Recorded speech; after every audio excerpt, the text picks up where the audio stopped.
नमस्कार, मैं साक्षी पॉडकास्ट में आप सभी का स्वागत है।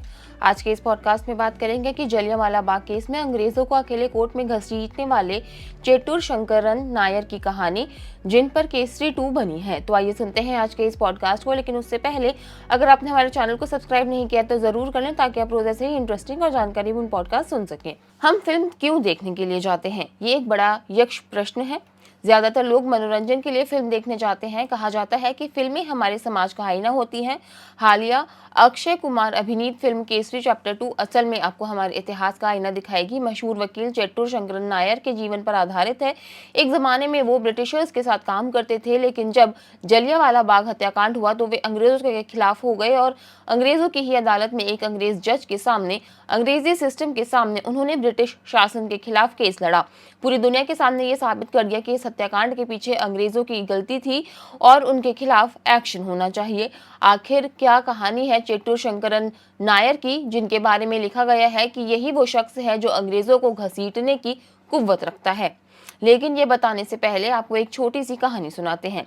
20वीं सदी की शुरुआत से पहले की बात है। मालाबार यानी आज के केरल, जब ब्रिटिश सरकार का एक नौजवान अफसर एक लड़की पर फिदा हो गया। मालाबार यानी आज का केरल, जब ब्रिटिश सरकार का एक नौजवान अफसर एक लड़की पर फिदा हो गया। लड़की शादीशुदा थी, लेकिन अफसर महोदय तो लंदन से नए आए थे। उन्हें लगता था कि अनपढ़ गंवार भारतीय के कॉन्सेप्ट में शादी वादी होती नहीं है, इन्हें क्या पता सोसाइटी क्या होती है।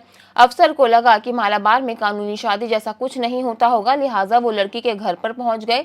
उन दिनों अंग्रेजों से पंगा लेने की हिम्मत कम लोगों में थी, इसलिए लड़की का पति पहली बार तो कुछ कह नहीं पाया। लेकिन फिर जब ब्रिटिश सरकार के अफसर लगातार घर के चक्कर लगाने लगा तो लड़की के पति ने एक युक्ति निकाली। अगले रोज जैसे ही ब्रिटिश अफसर लड़की के घर पहुंचा, उसने वहां देखा कि घर के बाहर हाथी खड़ा था। सजा धजा हाथी और सिर पर सोने का मुकुट और बगल में बैंड बाजे बज रहे थे। अंग्रेज कुछ समझ पाता उससे पहले ही लड़की का पति आकर कहता है, हुजूर ये सब आपके सम्मान में है। मुझे उम्मीद है कि आगे भी जब कभी आप आना चाहें तो मैं आपका स्वागत ऐसे ही इंतजाम के साथ कर सकूं। अंग्रेज अफसर वहां से 9-2-11 हो गया, लेकिन जुलूस उसके पीछे पीछे चलता रहा। उस दिन के बाद से अंग्रेज अफसर ने लड़की की तरफ देखने की हिम्मत नहीं की। अंग्रेजी राज का ये दिलचस्प किस्सा चेट्टूर शंकरन नायर की बायोग्राफी का है। चेत्तूर ने मद्रास हाईकोर्ट में बतौर एडवोकेट शुरुआत की और मद्रास सरकार में एडवोकेट जनरल होते हुए वो हाईकोर्ट के जज भी रहे।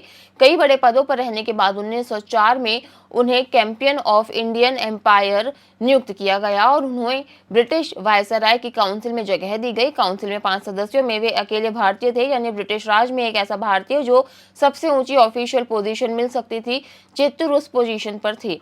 चेट्टूर शंकरन नायर अंग्रेजों के जमाने में मद्रास हाईकोर्ट के जज हुए और फिर मुवक्किल भी बने, जिन्होंने लंदन की अदालत में पूरे ब्रिटिश सरकार लाव लश्कर का अकेले सामना किया और जलियांवाला बाग की सच्चाई दुनिया को बता दी। जब उनसे माफी मांगने को कहा गया तो आज के हिसाब से 500 ब्रिटिश पाउंड यानी 32 लाख रुपए अंग्रेज जज के मुंह पर मार कर चले गए।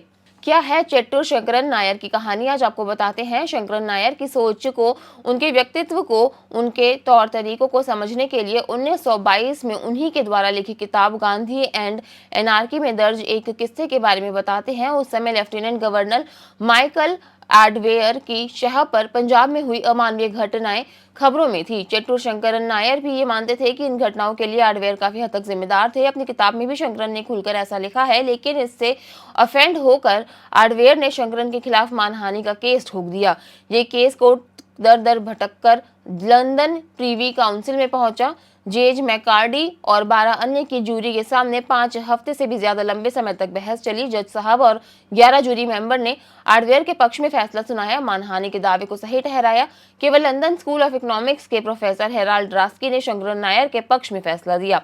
शंकरन केस हार गए। हालांकि प्रोफेसर साहब ने उन्हें एक बड़े झटके से बचा लिया। अगर प्रोफेसर लास्की भी बहुमत के साथ ही होते तो इसकी सुनवाई का पूरा खर्च भी शंकरन नायर को ही उठाना पड़ता। बहरहाल फैसले के बाद नायर को 2 विकल्प दिए गए, पहला 500 ब्रिटिश पाउंड का जुर्माना और दूसरा एडवेयर से माफी मांगना। नायर ने दूसरा विकल्प चुना, 500 ब्रिटिश पाउंड का जुर्माना भरा। अंग्रेजों के सामने झुकने का विकल्प सिरे से खारिज कर दिया। वो केस हार गए थे, लेकिन उनका मकसद पूरा हुआ और पूरी दुनिया जलियांवाला बाग का सच जानकर स्तब्ध थी।